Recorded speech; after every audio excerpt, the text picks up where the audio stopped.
Patayin na kita!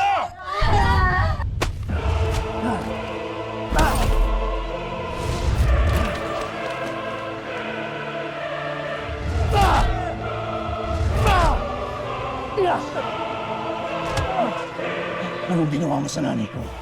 Ha? Ginawa mo siya parang hayop! Ano? Huwag yun nga! Tsuhin mo ako! Tsuhin? Kapatid mo nanay ko, pero ano ginawa mo?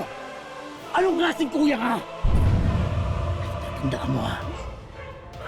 Kahit kailan, hindi kita ituturing na tsuhin ko!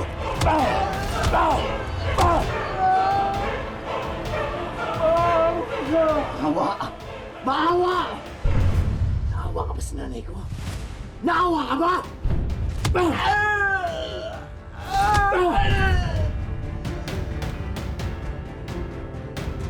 Demonyo kang hayop ka! Masalamat ka. Masalamat ka na kapatid ko ng nanay ko. Dahil kung hindi, tinuluyan na kitang hayop ka! Kulang pa yan sa ginawa niya sa nanay ko!